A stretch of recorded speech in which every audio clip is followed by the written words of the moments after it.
Hey guys, today I'm gonna be eating you. If you've been living under a rock in the bottom of the deepest ocean in the world for the last month, then you'd probably only be catching Magikarp. Oh, wow.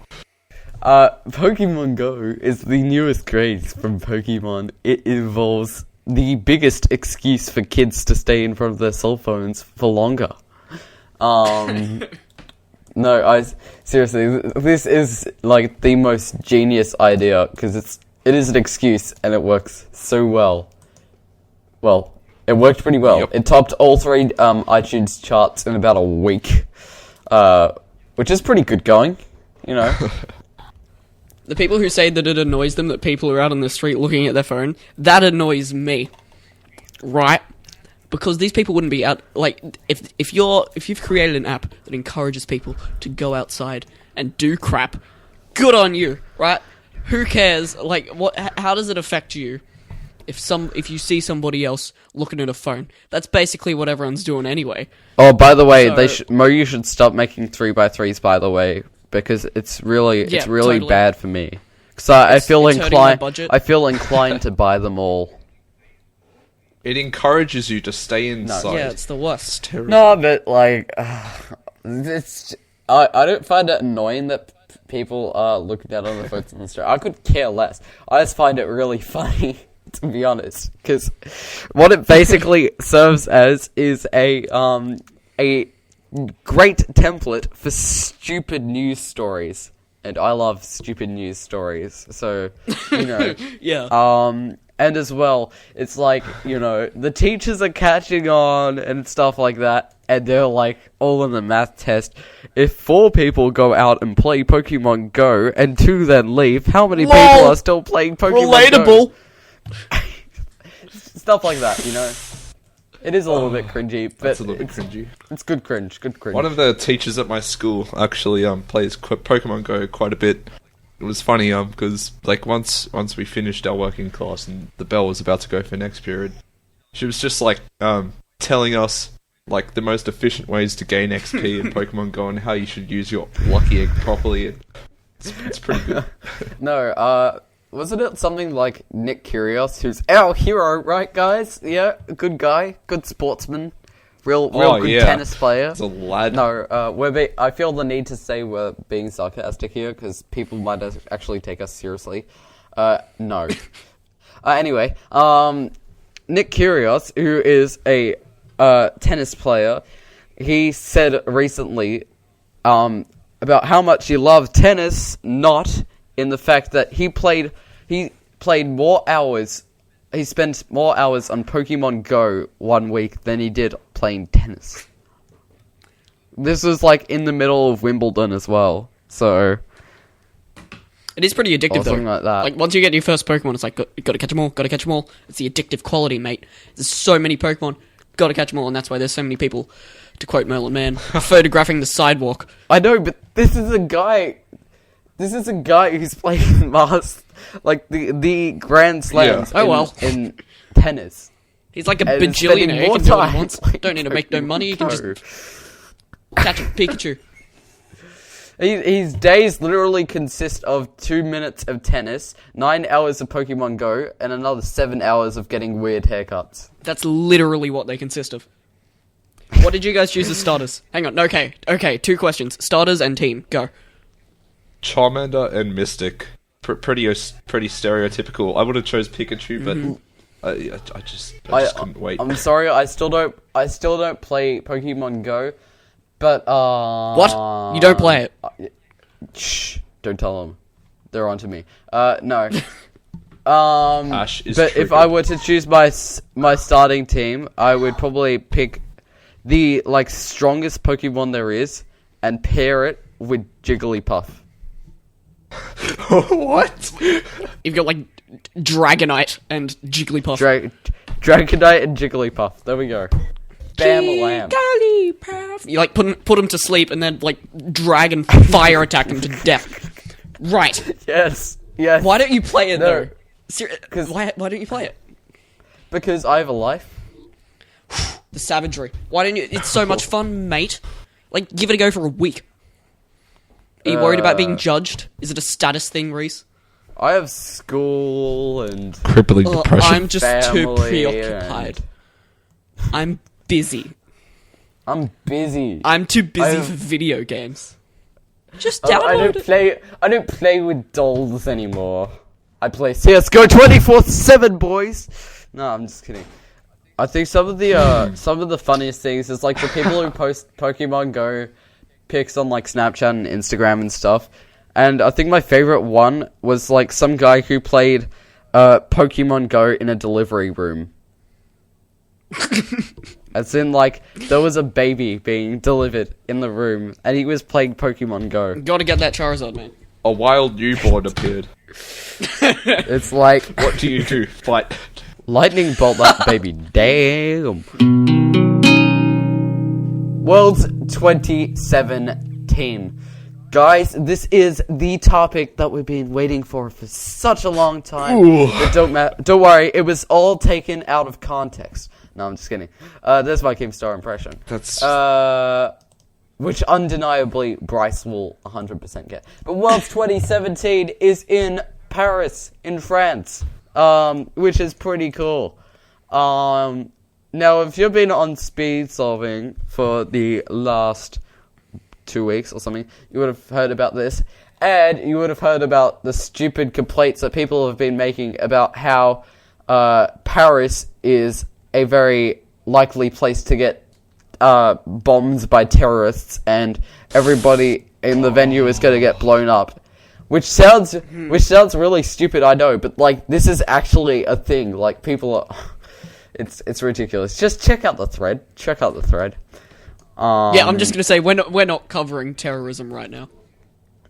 Yeah, let's not go over that. But thoughts, guys. yeah, I guess it's fine. I've seen photos of like Paris comps and stuff in the past, and they've been pretty glamorous. I'm not gonna lie. Like, they hold them in really good hotels as well, Yeah. and like some of the places they hold them are just actually stunning. So I'm actually really excited for this because I feel like if they find a good venue, then this could be something really, really special. I haven't heard of too many Cubas in France, but regardless, it's going to be cool for people to travel over there and have a cubing competition. Yeah. Yeah. My dad was like to me, don't tell your mother that it's in France, or she actually might want to actually go with you. I'm like, So then the first thing we did was tell her. yes. Didn't you say you could go? Are you going? What's the deal there? I might be able to go. I mean, if I keep like milking or whatever. Just like, oh, you know, there's lots of shopping in France and stuff. You know, it's pretty good. There's lots of shopping, lots of good clothes and things like that. It's Paris, very glamorous, you know? And then yeah, but look, I'm going to nationals this year, so I'm pretty happy with that. With the location of Worlds, everyone's going to be like pissed off that it's not exactly where they live. So like, I don't Yeah. know how the location for Worlds is chosen, because if you go on like the purely rational route, then it's like where the most Cubas are, and I don't know where that is. It's probably like China.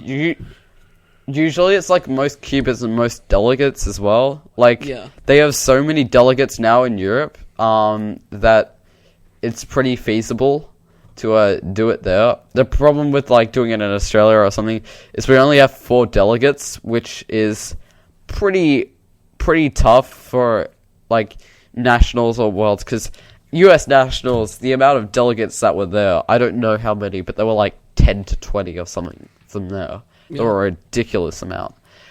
So to actually like pull something off in Australia, that would be pretty hard. And what a lot of people don't understand is like the amount of work that are actually put behind these competitions, behind the scenes. Like, they've got to think of so many things. It's actually ridiculous. Yeah, like a lot of people just think like, oh, how about we hold Worlds in my hometown high school or something like that? And it's really, really, really not that simple I've got at a pretty all. big backyard. Come on, fit them in. Yeah. Yeah, I mean, Worlds is going to be in DG Cube's backyard, so... it is actually like a huge event. It doesn't seem like Yeah. it when you're inside the Cuban Yeah. community, but like it's a massive thing. Yeah, and with the popularity of Euros 2016 this year, which had, I don't know how many competitors, I think it was like 600 or something like that. I'm going to check quickly. So around about 500 competitors in European Championships 2016, which is a lot. So Yeah, and for Worlds, there's obviously, people from all over the world going, gotta go to Worlds, gotta go to Worlds. yeah, I mean, tons of people already went to Euros, but like, Worlds, man. Worlds, man. Gotta go to Worlds. Because people from Europe are definitely going to feel really inclined to go to this one as well. So I'm probably looking around 800 people, maybe, if not more. Yeah, you'd think you'd crack 1,000. Yeah. Like that's so many. Yeah. Terrorists, please don't listen to this. Brad wants to complain about stuff right now, as Brad does in his natural habitat. So I'm just gonna Here we like see the wild Brad. put down my headphones and go and get a glass of milk or something like that while Brad rants for 30 minutes. Buckle up, kids. No, I'm just kidding. Brad is gonna complain about the Reddit, Cuba memes. This sounds bad, and I'm not even on Reddit. If you're unaware of Reddit, it's basically the meme machine of the internet, and there's a Cuba section within Reddit, which is the Cuba meme machine of the internet, and there's a bunch of memes, right? There are so many memes. It's just like this meme over, like every. Hey, Brad, sub Mitch, right? Sub Mitch. Haha, that's comedy, right? Because Mitchell, haha. Yeah, you get it. 6.25. It's a funny number. That's hilarious. Yeah. That's like pure comedy right there. Memes, right? I know. I'm so funny. Thing about memes, pretty much no effort involved, or at least there's no effort involved in the Cuba's meme generator of the internet. Right? Okay, here's a meme. This is the third highest post on the entire subreddit, right? It's a picture of a cube with a slightly smaller cube with the title, "Don't solve me or my son ever again." Comedy, right? 500 upvotes. Third highest thing on the whole thing. I'm not laughing. It's not- I'm not laughing because it's funny. I'm just laughing because like. Because it's stupid, Wow. right? Just wow. How were there 500 human beings who upvote, like they took time out of their day to move their cursor onto the upvote button and take the human energy required to move their finger down on the mouse button and press upvote? It's not funny, right? It's 92% upvoted. What is this crap? Right? This is the worst. This is not even. Right. Okay. Fourth highest post in the subreddit. Let's go. This is a meme. It's a stock photo of a guy solving a Rubik's Cube. Text is, Oh, I see. "I'm making sure I scramble it good this time. You won't be able to solve this one. Get it? Because that's what non-Cubers do. Hashtag relatable comedy." Hashtag relatable. Yeah, humor is often linked to Jinx. shared experience, right? It's not, if you have half a brain, you can see this stuff. It's not funny. And maybe I'm just a bitter asshole and everyone finds this absolutely hilarious and I'm just cynical. But it still has 500 upvotes, right? And 90... Brad, I'll give Yes. you $5 to do the rest of this rant in an Arnold Schwarzenegger voice. No, I'm making sure I can't... Right. Okay. Calm down. This was uploaded 7 days ago. This is like, it's crappy low effort meme. Haha, relatable comedy. It's the fourth highest post on the subreddit. Alright, let's get to number 6. Bam. Lovelorn man solves 840 Rubik's Cubes to create a portrait of the object of his affection, then gets rejected. That's actually kind of funny. I'm upvoting that one. Going down a bit, we got a GIF of somebody taking the lid off the cube at a competition. Turns out there's no core in the cube. What? Title text, "It's just a prank, bro." Get it? Because that's a YouTube thing. Wow, relatable. Oh. Got him. Prank. Oh. Social experiment gone wrong. Got him. Competition cancelled. The funniest thing about these nuts is he's like his jaw.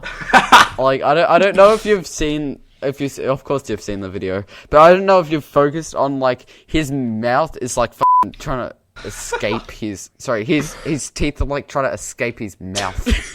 All right, so like of this week, here are some of the most upvoted posts. Right, one from Stephen Brundage.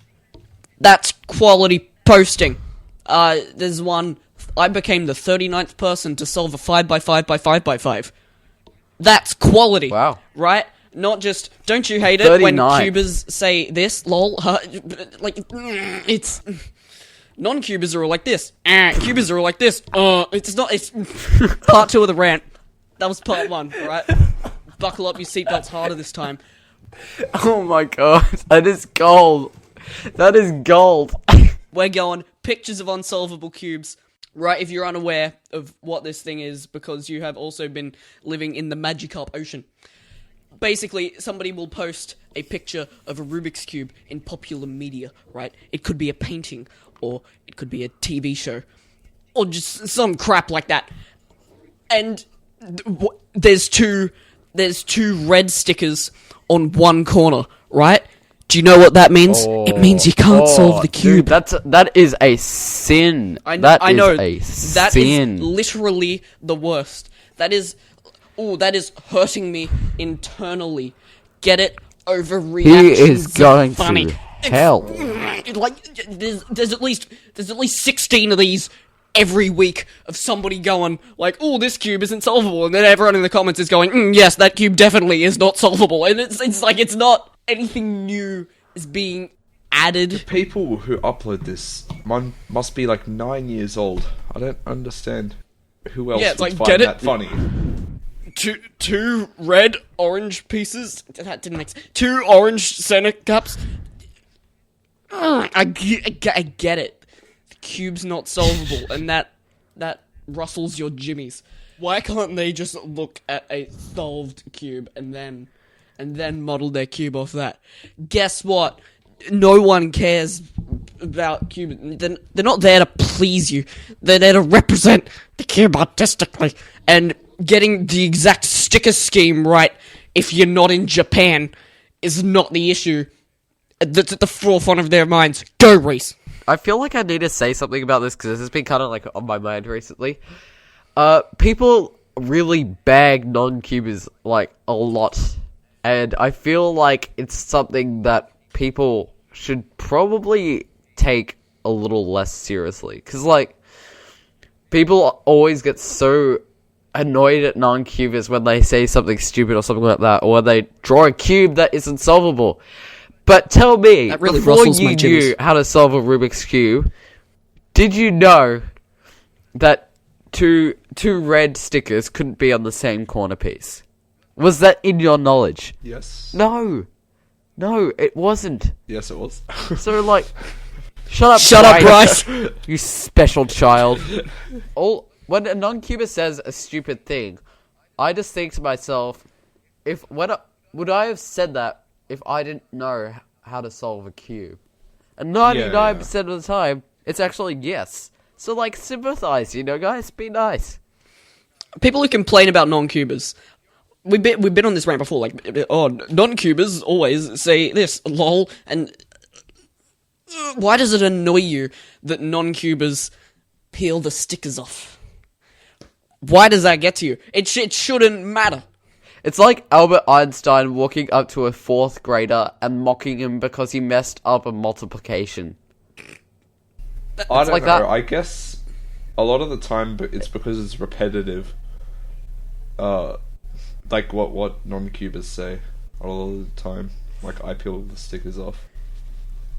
Oh well, like they don't know any better. Like they can't. Like non-cubers aren't deeply involved in the cubing culture and say, "Oh, they don't like this joke. We can't say that." If somebody says, "I just peel the stickers off," the correct response is to laugh along, like, "Haha, that's funny." Not to be like, "Actually, But I think you'll find that many people have said that. And I don't find that funny." You're gonna look like more of an idiot if you get triggered by that.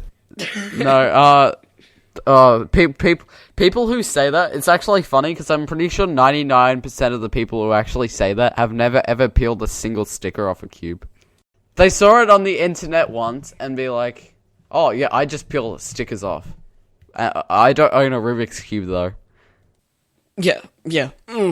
Right. Yeah. There's our non-Cuba Lots rant. of throat noises today. Welcome to the Throat Noise Show. Oh yeah. Wow. Save it for the ASMR section, Reese. For the meantime, remove your microphone from your esophagus, please. Euros.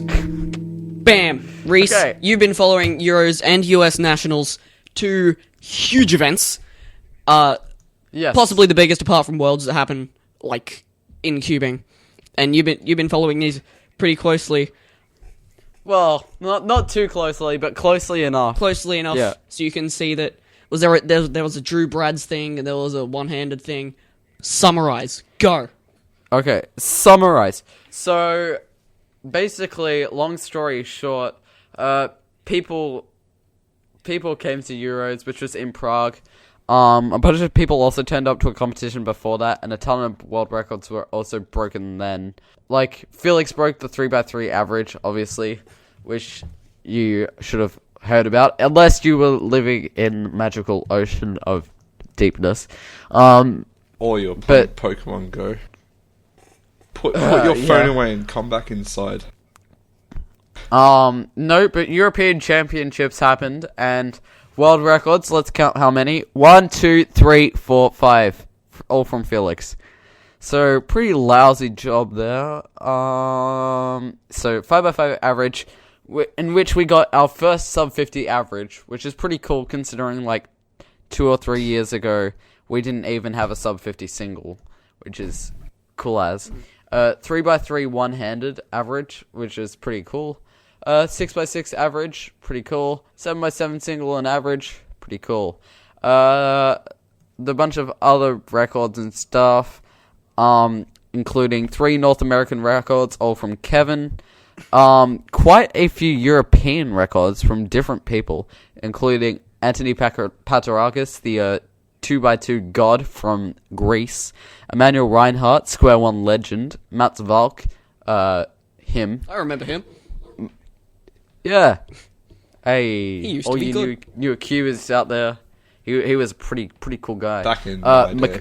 Mikhail Pleskowitz, still can't pronounce his name after 3 years. Sebastian Weyer, and yeah. And there are also Oceanian records, including crazy Megaminx records from Felix, which is quite surprising, because we never really saw him as a Megaminx guy. Well, I kind of did, because he broke his OCR at my first competition. But, like, yeah, it's pretty cool.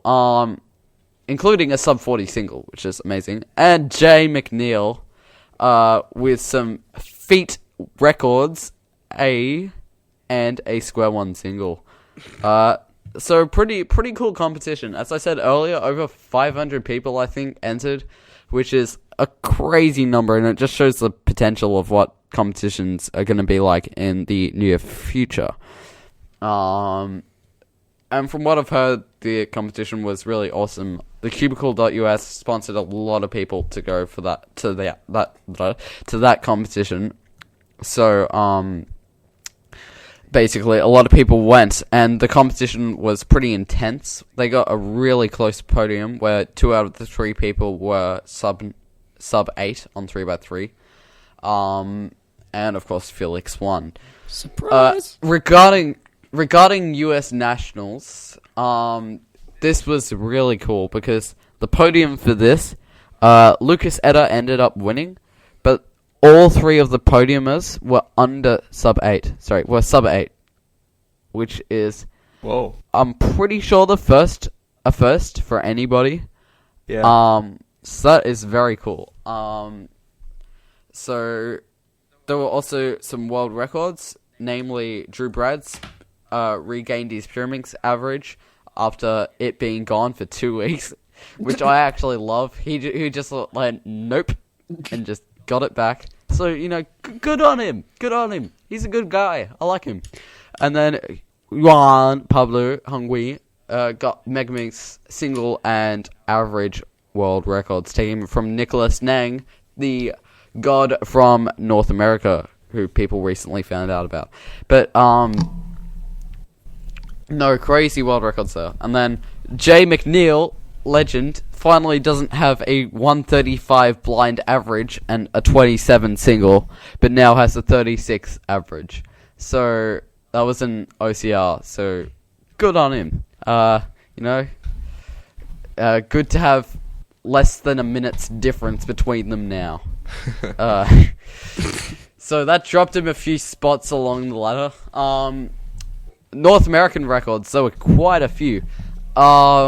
Basically, Max Park got the 404 cube average North American record at 29, but then Bill Wang took it from him straight after and just went full savage mode and got a 27.91 average, which is really good by any standards. Kevin Hayes got a sub 50 single on 5x5, which is the first North American, well, anywhere but Oceanian sub 50 5x5 single. 7x7 single and average, both by Kevin. And Mark Bojanowski, who we've found out is very good at multi-blind, got a 31 point multi-blind single, which ended up being an OCR. So that is still really, really crazy. Some other things that went on the comp included the Cubicle streaming all 3 days non-stop online, which is a first for competitions, for like 3-day competitions, and is really crazy because I had to do a lot of stuff, and it was pretty cool. They all had like cameras in different spots, and you can switch between them and stuff, which was really cool. There was another, like, a Guanlong challenge that happened last year. There was a Chi Sail challenge that happened this year, which, if you haven't heard about it before, it's basically where you have a bunch of sails, Chi sails, and then you get 5 minutes to set them up, and you go head-to-head with another cuber, and then the cuber who wins between you will then get to take your cube and then has 2 cubes. Then they'll go to head-to-head with another cube with 2 cubes, and basically you just go up and up and up until there are only 2 people left, and you both have a massive amount of cubes which you have to solve, which is pretty cool. And last year, Mitch Lane made his Guanlong very sandy, as he put it, and got dirt from outside, mixed it with a lot of weight 4, as in like a whole syringe of weight 4, and put it inside the cube, and it made it a very interesting battle. Other news, there were seminars at Nationals, including, what were some of them? So there was one by Ro Tommy and Michael Young on Square One, which is a pretty decent seminar. Went over some pretty known stuff, but also some interesting methods and things like that a lot of people didn't know. So I thought that was a really good thing. There was one on a person who has just written a new book on cubing, and it was like a kind of questions and answers thing, that I think. And then there was another one on welcoming back 4chan on the forums. He came and gave a talk on ZCT, which is a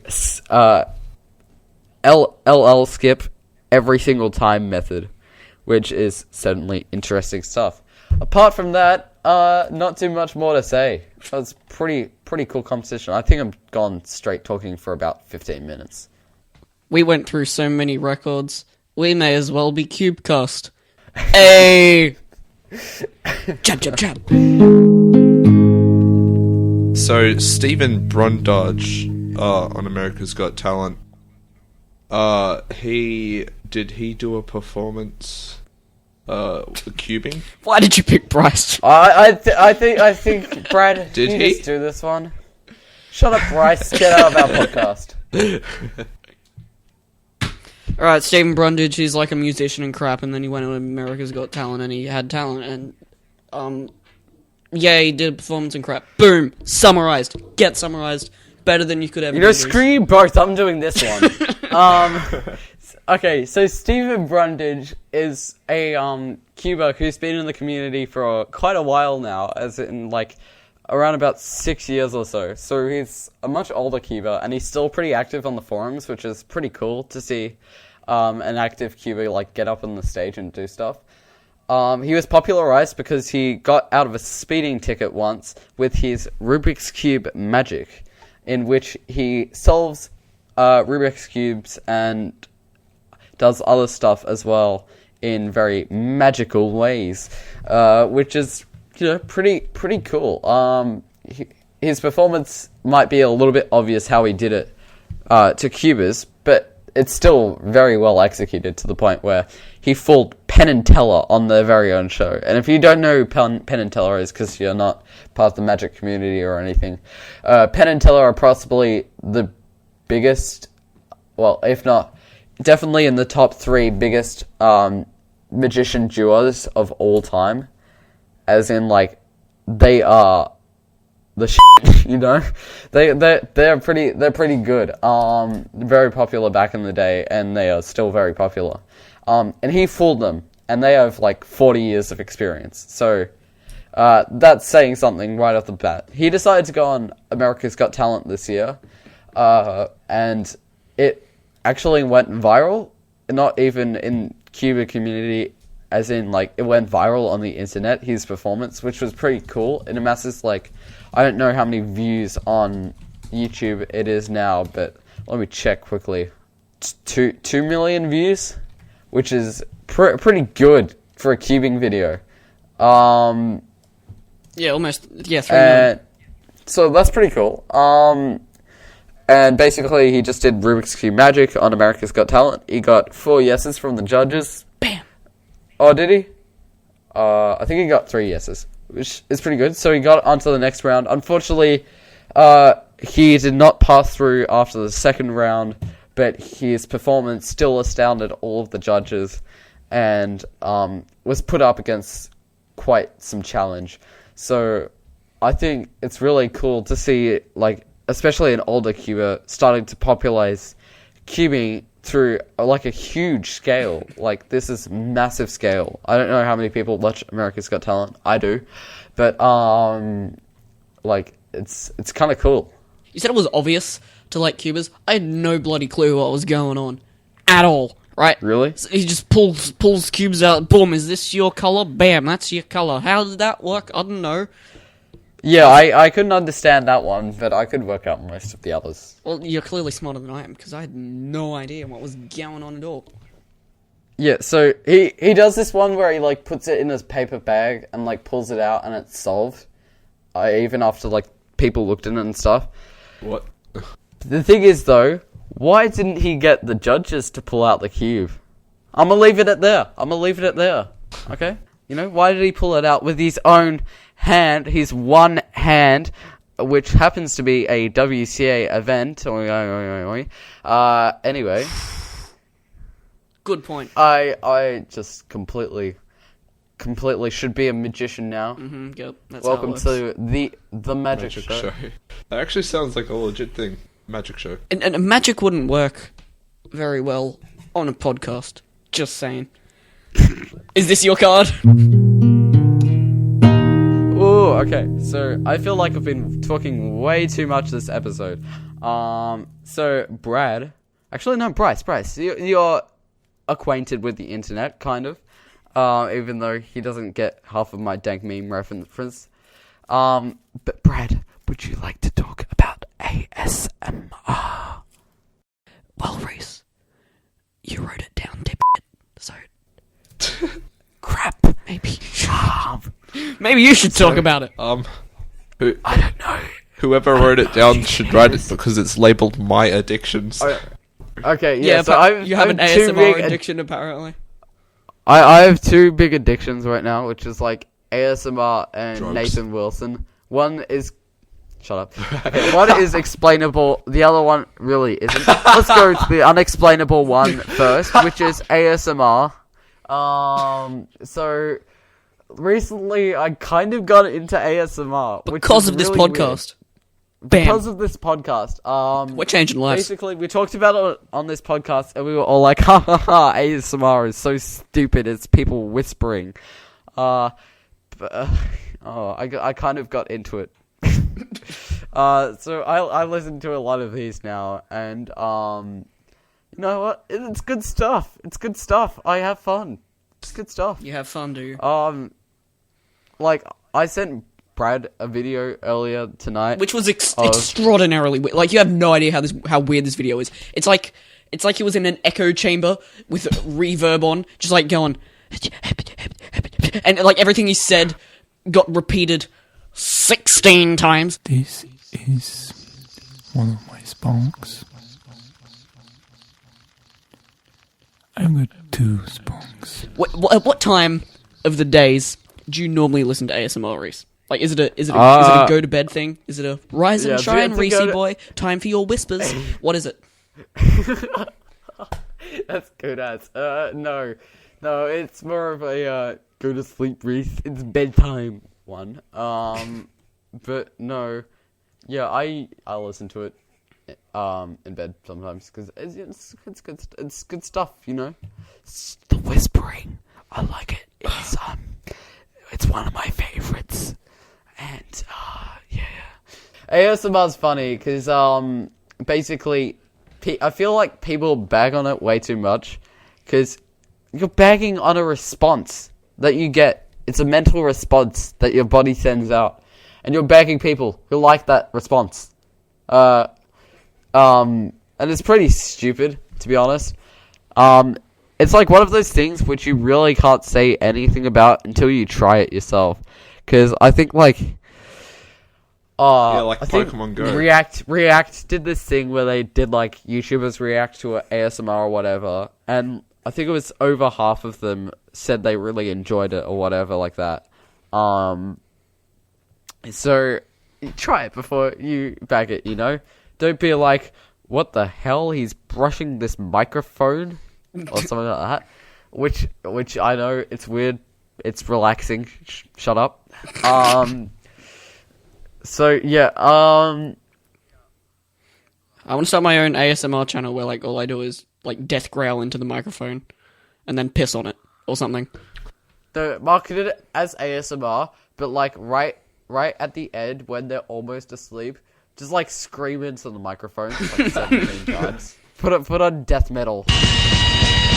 My other addiction is Nathan Wilson. I don't know if you guys have heard of Nathan Wilson. He used to be known on YouTube as Nerd Bubblegum. He is a Cuba that doesn't speak you, but instead does super awesome puzzle mods. And like, my god, is this guy good at modding. I've known this guy for like a couple of years now, but I only really got into his videos a couple of weeks ago or something like that. Then like stuff started going down, like he was shouted out by Crazy Bad Cuba and stuff. That gave him about 5,000 subscribers or something like that. So he's a fairly big channel with around about 14,000 subscribers currently. And his mods are actually incredible. Like the persistence this guy has is actually astounding. And there's something relaxing about his videos. Like, they're so laid back and they're just puzzle modding, and it's good to see something just like come together at the end. Hello, you know? fellow cubers. Time to mod a Megamix. Okay. Relaxing. Puzzle modding ASMR. Hi guys, today we're gonna be modding a Sheng Shao Megamix. I'd watch that. No. After shame. we do Just- 20 minutes of ear brushing.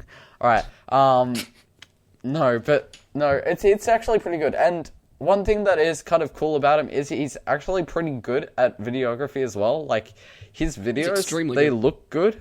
They're edited well. And yeah, he's just a good YouTuber, you know.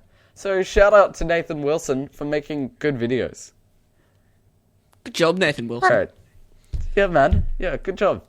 Those are my addictions. Thank you for watching, and I will see you in the next one. Ba-da-da-da-da-da. Drama Alert Nation now at over 1 subscriber. Okay. This has been Alright, Reese's now- Addictions. Next time, heroin. Moving on.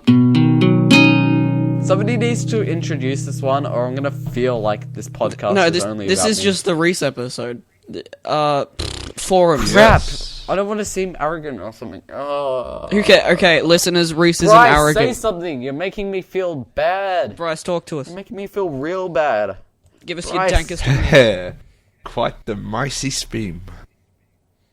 Vicey speak. Alright, thanks, Bryce. Moving on. Are the forums even for cubing anymore? Questions Reese asks every day. Basically, there's been a bunch of weird threads on speed solving forums, such as the assumptions thread, which Reese has particular feelings about, and which he will now tell in the form of a rant. Go.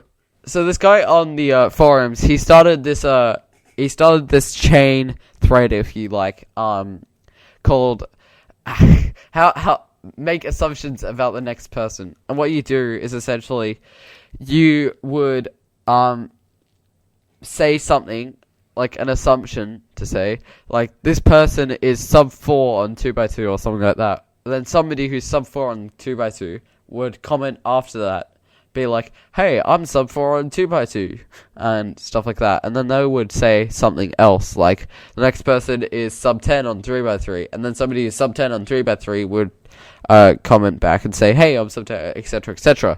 And this blew up so much. This blew up so much, like, this got, I don't know, the attention it got was ridiculous. Giant, pointless pissing contest that means nothing Basically. to anyone, and is basically everyone just showing off that, oh, I'm sub 10 on 3x3. Look at how cool I am. Like, again, no one. What is that? No one. Yeah, No no, one cares. well, it's not exactly like that, but it is a pretty pathetic excuse to just keep your post count high.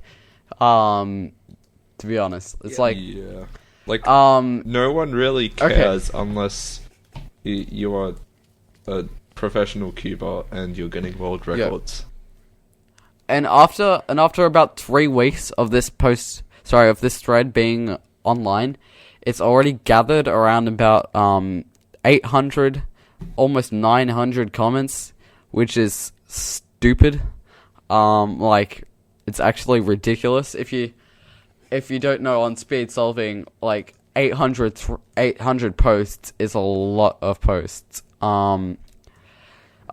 Basically, if you get anything over 1,000, you can be thought as it's like one of the top threads, one of the featured threads and stuff. So that is pretty crazy.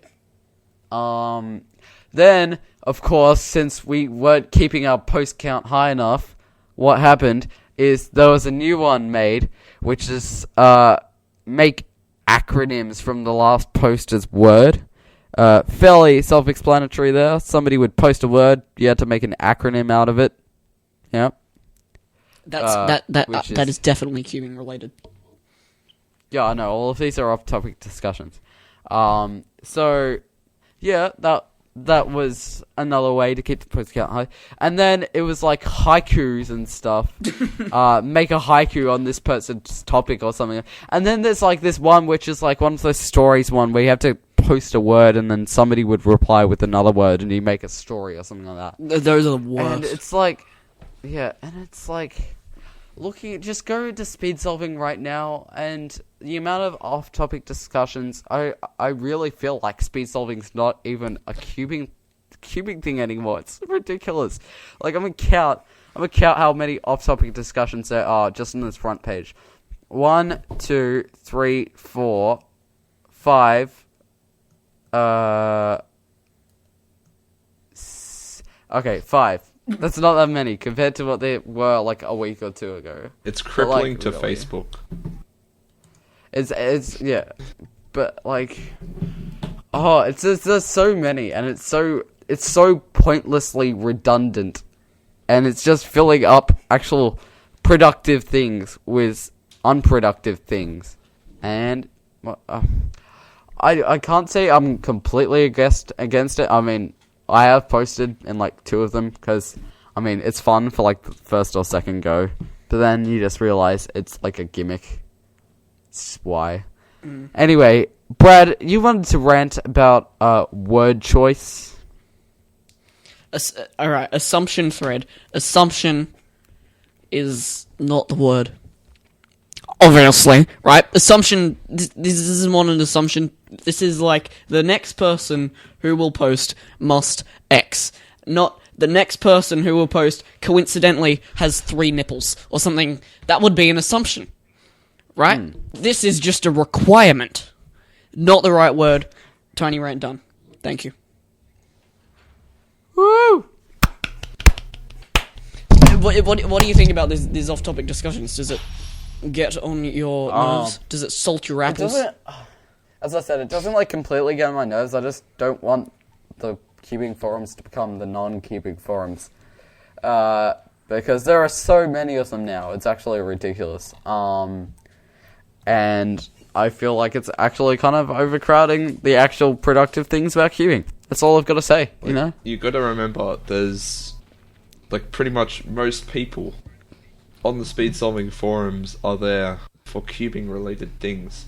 That's why it's called speed solving cubing. Like that other type of stuff is for... Here's the way I look at it, right? When somebody who doesn't cube gets onto this website and goes, I'm sure there will be a lot of cubing related things here, and opens it up and finds 10 billion things, go, make an acronym after the last poster's 7th birthday's aunt's maiden name, something like that. It's like, what? Like, let's just keep it cubing related, please. Please. Cool! Alright, I don't really have any seams to end this episode. Yeah, how are we going to end this? If again, we don't have a good intro and we never have a good outro, so we just kind of wing it until someone says something funny that we can end it on. That's your opportunity. Okay, go, guys. Okay, when I count down, after I say this one thing, you've got to stop your recording, okay? Look, No. I'm about to say something. I'm about to say something funnier, okay? Okay. And then you just got to stop recording straight afterwards, okay? Alright. Alright, you ready? My faith is in you. 9, 8, 7, 6, 5, 4, 3, 2, 1.